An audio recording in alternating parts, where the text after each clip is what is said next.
You're listening to the Infinite Banking Mastery Podcast. Did you know that you could build a tax-free pool of wealth that's liquid and accessible all your life while building your retirement nest egg? Gain full control of your financial future and stop relying on the government and banks. The wealthy have already discovered this wealth-building secret.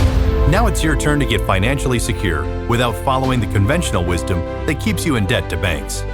Now here's your host, Valerie LaRocque. Hello, everybody. Welcome back to the Infinite Banking Mastery Podcast. Last week, I spoke about the downsides of term insurance, and this week, I wanted to talk about the pros, the good things, as there certainly are both pros and cons, and I wanted to get into those more deeply.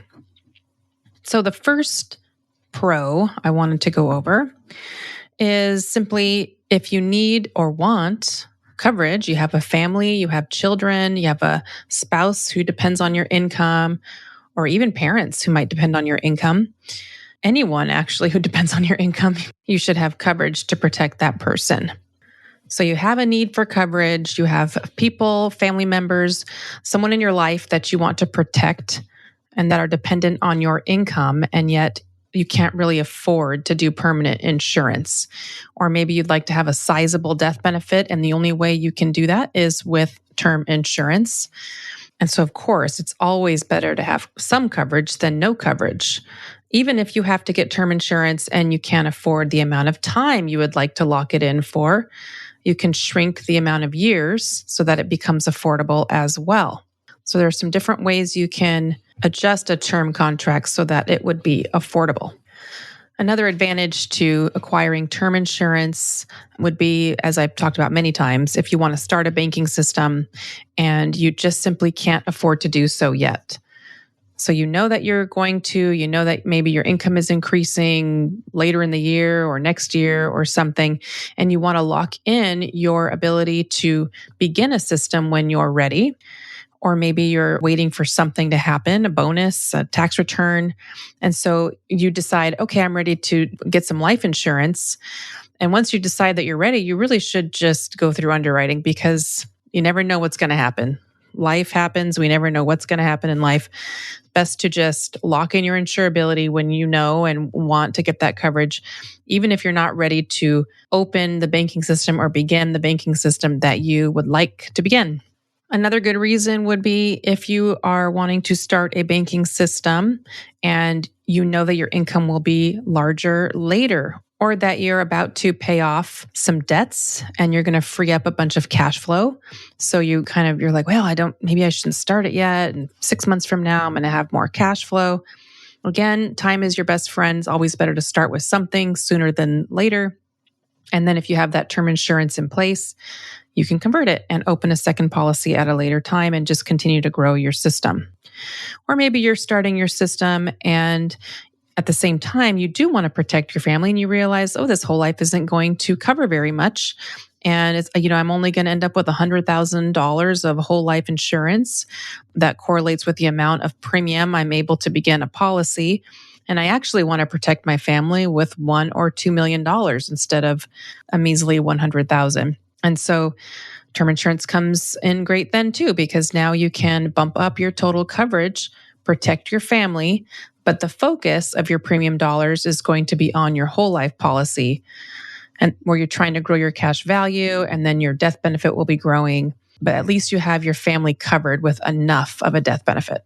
Maybe you or a loved one, someone you know, does want that permanent coverage and doesn't really care if it's built in the style of infinite banking, but just knows that they will want the option to lock in permanent coverage at some point in the future, but they just maybe can't afford it yet. They can get the coverage, then they can convert it later, whether or not the purpose is for infinite banking.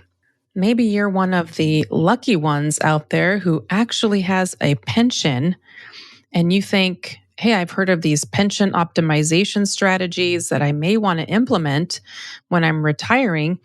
And if you meet with someone and you have a conversation, or you meet with me and we have a conversation about maximizing your pension, of course, starting something permanent sooner is going to be better for you. And it's going to make your options when it comes time to actually implement your pension max options, it's going to all be better the sooner you start a whole life policy because you're going to have more cash accessible. However, a lot of times I've met with people who need a sizable death benefit to cover their spouse in the event of maximizing their pension, and they can't afford it now. They can't afford the amount it would cost to get enough permanent coverage to be able to set up the full amount of permanent coverage needed to replace their pension for their spouse. Because when you have a pension, it will pay out through your life, through your spouse's life. And so being able to replace what your spouse would expect to receive from your pension with life insurance allows you both to enjoy more of the money while you both are living. To replace the spousal benefit for a pension like that, depending on what that payout will be for the spouse, the death benefit may need to be anywhere from $400,000 or $500,000 in death benefit up to $1 million or so. And so locking in that much permanent coverage can be higher, although of course when you're younger, it is lower. It still can be maybe too much for a family at their younger ages when they have young families and paying for school and different things that are expensive. And so they can lock in that term. And then once the option comes up for them to choose how they would like to receive their pension, my life only, single life only, or a spousal option, then at that time, we have an opportunity where we can look at what the person would like to do, and at least they have a choice. Having life insurance in place, even a term policy, would allow a person with a pension the choice of what kind of spousal option they would want to proceed with for their spouse. And usually single life only will pay the most, but you're going to need something to protect your spouse because they have to sign off on that and they may actually want that guaranteed income stream. So you have to have something else that would protect them in the event that you pass away too soon, the person with the pension. Going back to the benefit of term conversion, having that term policy, maybe in addition to a whole life policy, or maybe a standalone because you can't afford yet to start your whole life policy and your infinite banking plan. At least you can convert that term and you can convert it in whatever size amount of blocks of death benefit that you want. You don't have to do the whole thing at once. So it ensures you can grow your system. And then there is also the benefit of having term insurance within a whole life policy.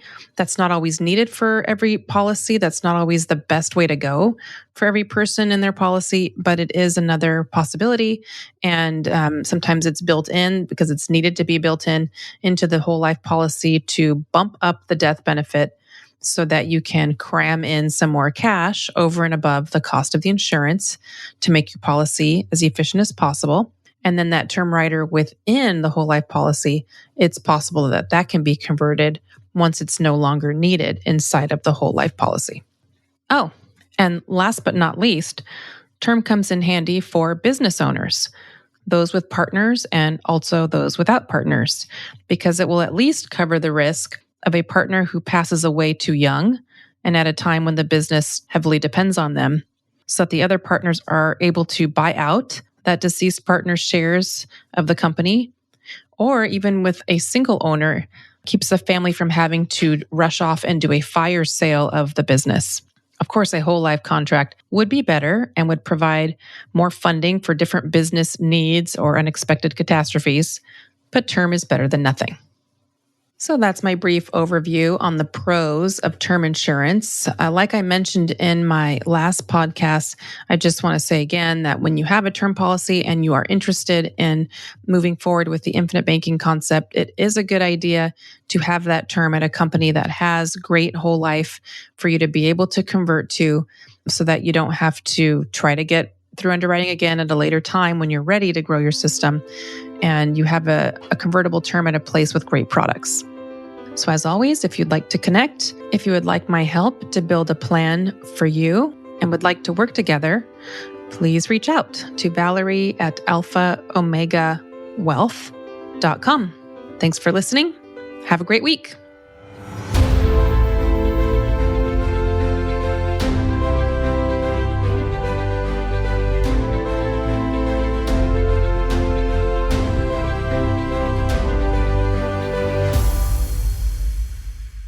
This is thepodcastfactory.com.